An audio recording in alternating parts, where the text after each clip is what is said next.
live from the Civic Auditorium in Columbus, Nebraska. It's the Battle of the Bands. What's that? Is there a thing like that?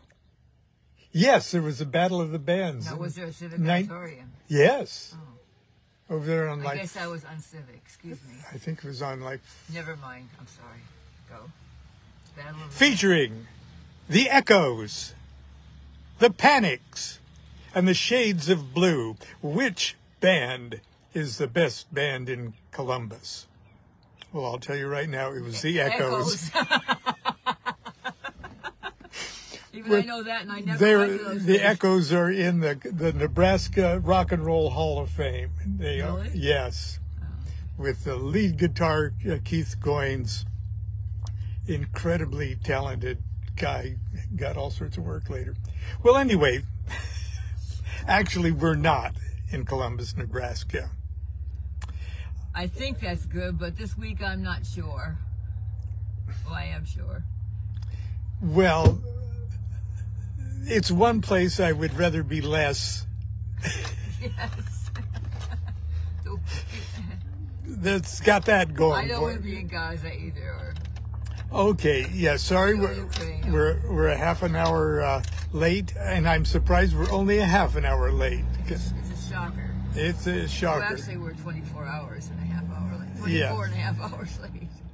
So I know it's Wednesday, and everyone is probably out doing their Wednesday chores, and but anyway, it was just raining too hard for us to come yesterday or the day before, or ever.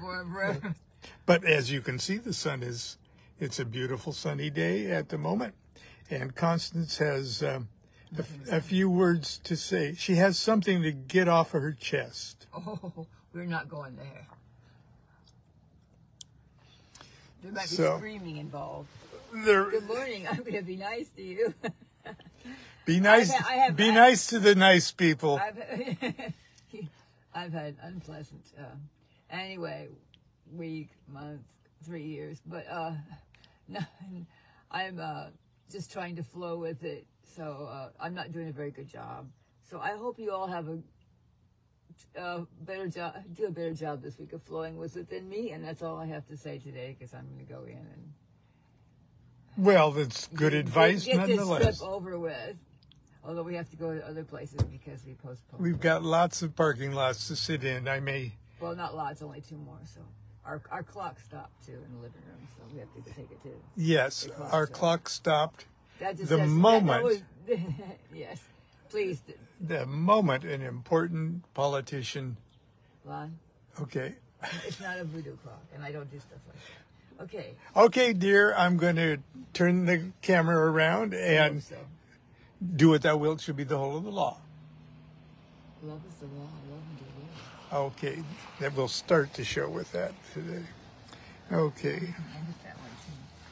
I will.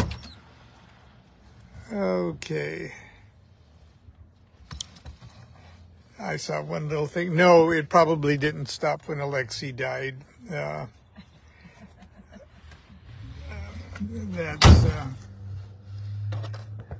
trying to do the same thing with Julian Assange.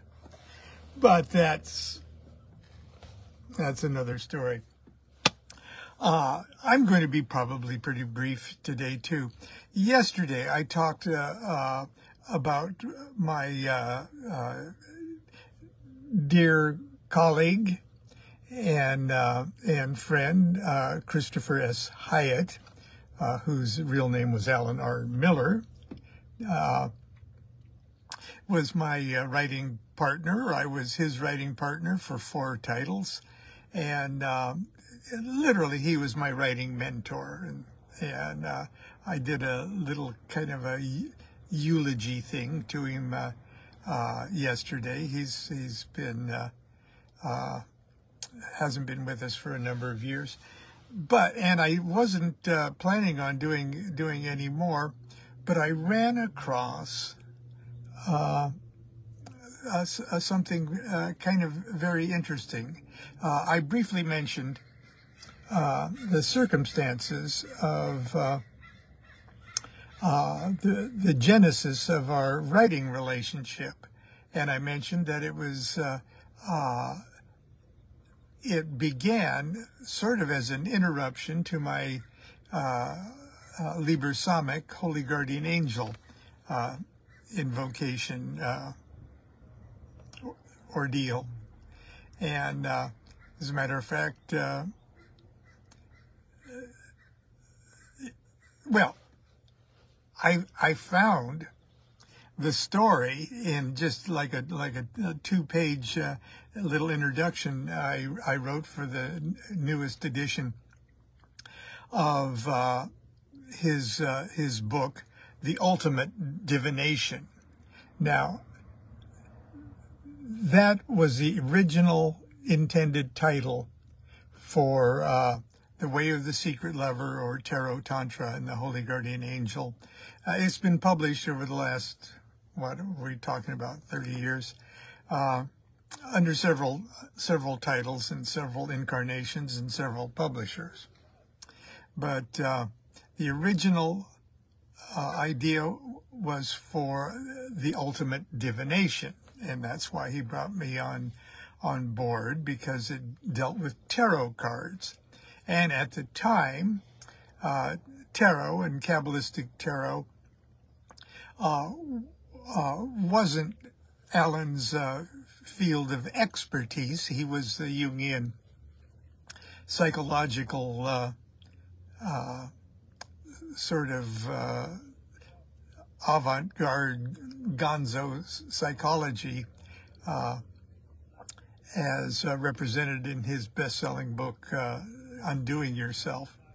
So that was his, he was the Jungian end of it, and he needed somebody to comment on the tarot end of it. So we partnered up for that title and ended up writing 4 titles together in about a year and a half. But anyway, I ran across, because I don't even think I have a copy of the book under the title Ultimate Divination, but I did write the introduction to it. I think it's all of our titles are published by either or both New Falcon Publications or Original Falcon Publications. Both of them are kind enough to keep Alan's books in print. But anyway, I want to read that to you because it tells more details about what I was talking about yesterday. So this is the introduction to the 2020 edition of The Ultimate Divination, The Way of the Secret Lover. This is how it first appeared, The Way of the Secret Lover. And actually, this is my original copy that was inscribed by Alan, and still has his stamp at the bottom. And there we are. There's Lon looking, oh, I'm such a scholar. Journalistic suspenders there. And there's Alan. Both of these photographs were taken in his apartment in Long Beach, overlooking the harbor area there. And you can see the Golden Dawn, Rigardi's Golden Dawn. Well, you can't really see it, but it's his Rigardi's Golden Dawn kind of altarpiece painting. Okay.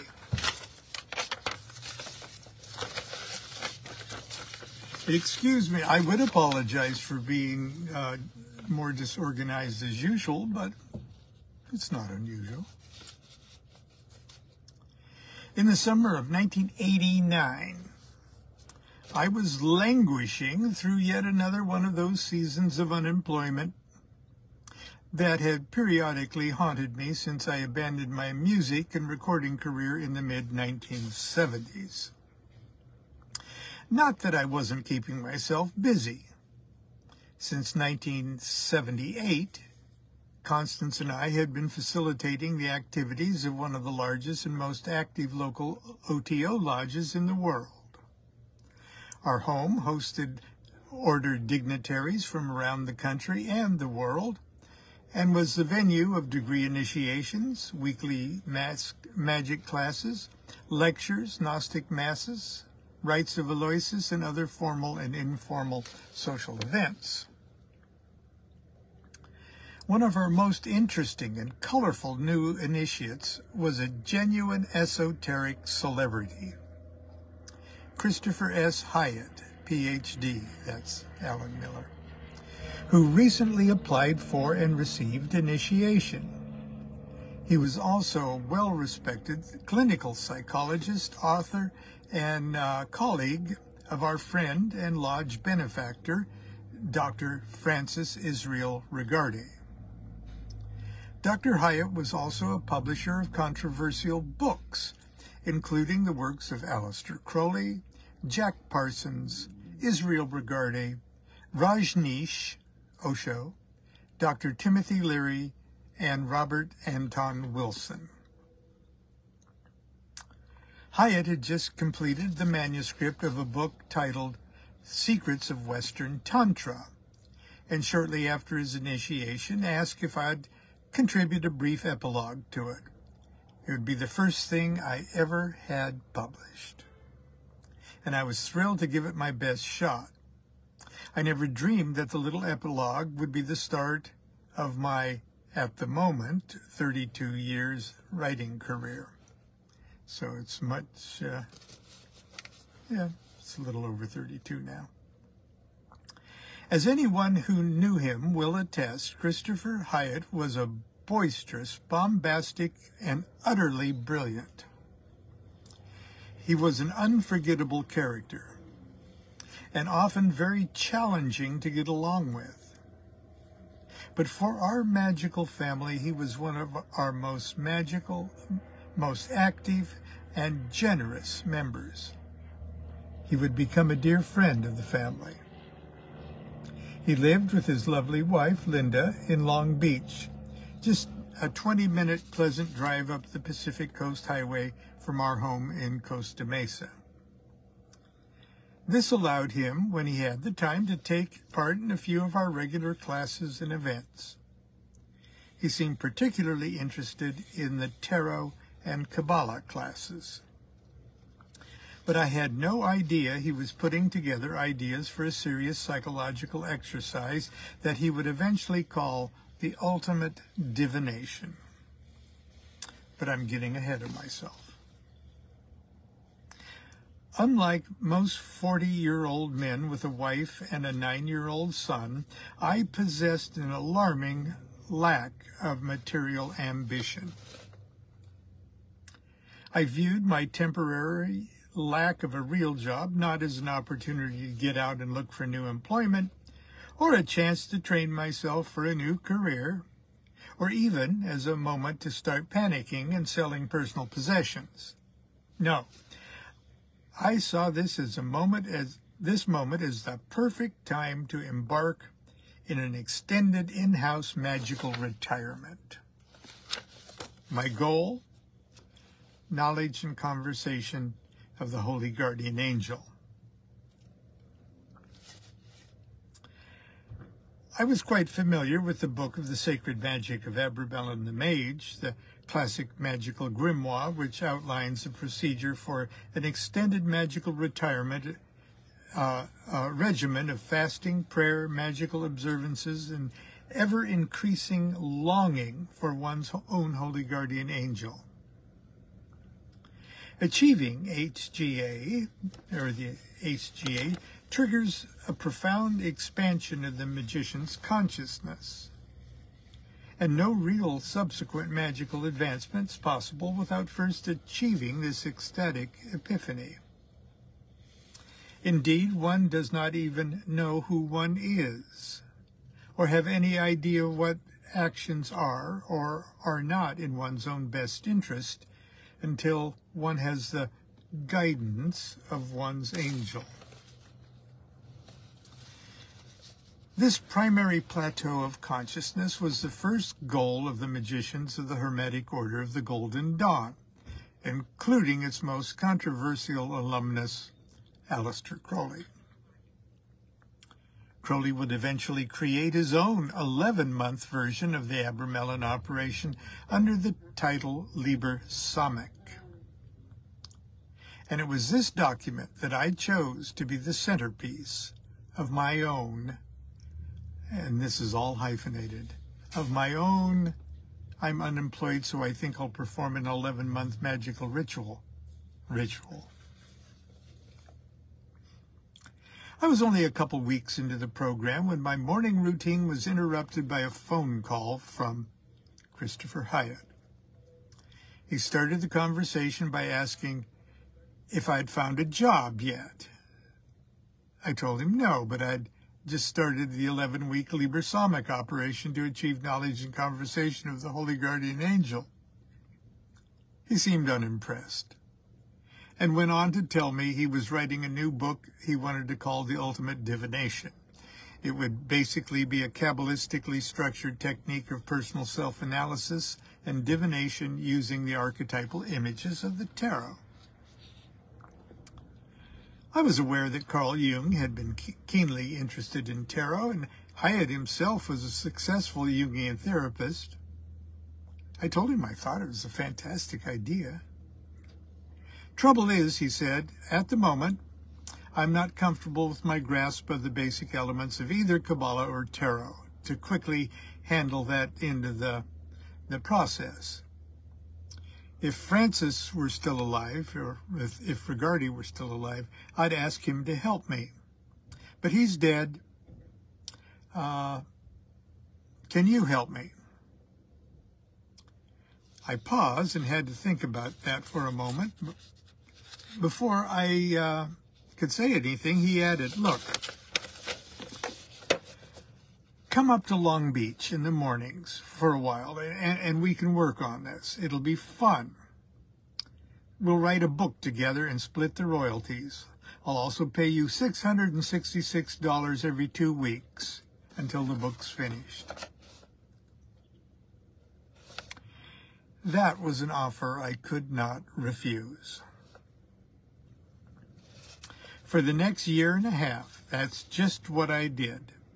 And it was one of the most important and amazing periods of my life.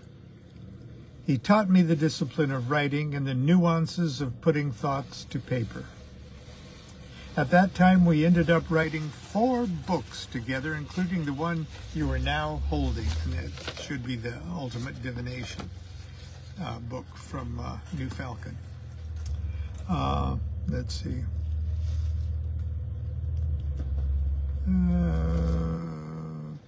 You might ask if I abandoned my quest for the Holy Guardian Angel when my life took this dramatic detour. For many years, I asked myself the same question. But as I think the reader will discover, my contribution to this work goes well beyond the cold mathematical technicalities of tarot and Kabbalah. In fact, from the opening words, the Holy Guardian Angel seemed to hijack the spiritual direction of the entire project. We were only a couple weeks into our work when we realized the necessity of giving the book the subtitle, The Way of the Secret Lover. As you will see, the book also employs the magical talents of other contributors, artist David P. Wilson, who executed his version of several of my designs for what would later be the Tarot of Ceremonial Magic, and the brilliant thelemic musician and writer David Cherubim.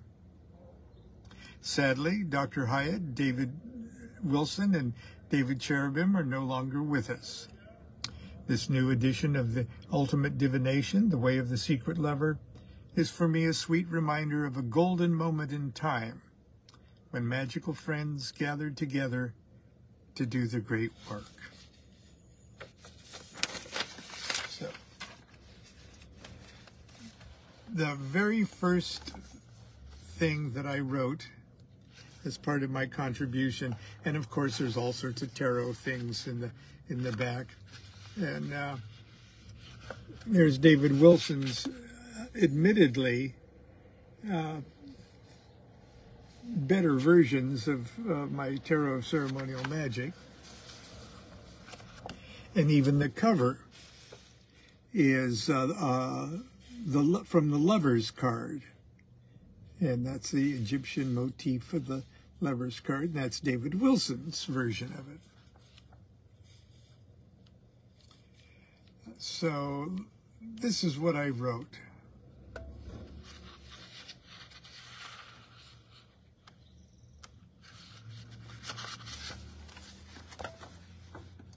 Each of us has a secret lover. A lover who awaits just behind the erotic images that flood our minds during sexual arousal or in sleep. A dream lover who disguises as the individuals with whom we fall in love. An ideal lover who has adored us since the beginning of our individual existence and who will never abandon us until the instant we merge our being in absolute Godhead. We momentarily feel the embrace of our secret lover in the ecstasy of orgasm, and in moments of rapture when the beauty of music or dance or visual art or nature overcome us. Whenever we experience a broken heart, it's often because another individual has not lived up to the perfection of our secret lover. The reason sexual experiences are often better in the imagination or memory than in actuality is because it is in the imagination that the secret lover is nearest to us. Personal relationships will always be somewhat disappointing to us because, in truth, there can never be a relationship that matches the one we already have with our secret lover. This is the secret standard by which everything else is measured. The irony is that most of us are not aware of our relationship with our secret lover. Surrender to this secret lover is a central theme of most every religion, yet the doctrines and practices of the world's so-called great religions tend to dilute, deflect, and deter the individual from the genuine personal experience. Moreover, the religious establishments have unceasingly striven to convince their congregations that this most private of all religious events is not a personal experience at all, but an ambiguous and incomprehensible occurrence to be publicly affirmed and validated by priestcraft. They, in turn, allow you to participate vicariously with them in a pantomime of the sacred marriage. This is especially ironic that the mythical life of Christ exemplifies in word and deed the central secret of this divine relationship. Many passages of the New Testament in the newly discovered Gnostic texts clearly reveal that the Christ is a projected image of a level of consciousness achievable to all. And until this is experienced, until we have become one with, quote, him, subsequent higher levels of consciousness will be unattainable. Try as it might, the Church has found it impossible to completely obscure this most sacred truth from the hearts of devoted individuals. The ecstasies of the nun Gertrude and St. Teresa are unmistakably examples of sexual surrender to the divine lover. It was only because of their religious and cultural environment that the image of their lover was that of Christ. Had Teresa been a Hindu, her lover may have been Krishna, Vishnu, or any number of deities of devotion. It's profoundly unfortunate that the forces of organized religion demand as prerequisite to uniting with the divine lover that the faithful must subscribe to the most ridiculous collection of dogmas and absurdities, to the laws. Myths turned into lies, lies turned into laws, and adherence to the laws has replaced the personal experience of the myth. Is it any wonder that the modern mind has rejected such spiritual self-abuse? Isn't it sad that in doing so, the baby of truth has been thrown out with the bathwater of primitive superstition? The pages of history are red with the blood of illuminated saints who were murdered by their respective religions for actually achieving the advertised spiritual rewards. In Western Hermeticism, this spiritual lover is called the higher genius, Adonai, or the master within. In the language of ceremonial magic, it is called the holy guardian angel. And union of the magician with this spiritual being is called knowledge and conversation of the holy guardian angel. It is the primary goal of the ceremonial magician and must be achieved before any other meaningful magical acts can be accomplished. It is the holy guardian angel, the secret lover, who will be the magician's teacher, lover, mentor, and guide through the higher levels of initiation. Whether one considers oneself a ceremonial magician or not, the fact remains that the above experience, no matter what it's called, is a prerequisite for complete spiritual liberation. And that's our end of our little 2-day excursion back into my past and my relationship with my colleague, Dr. Christopher Hyatt, who was really Dr. Alan R. Miller. Anyway, that's it for today. I've got other parking lots to sit in.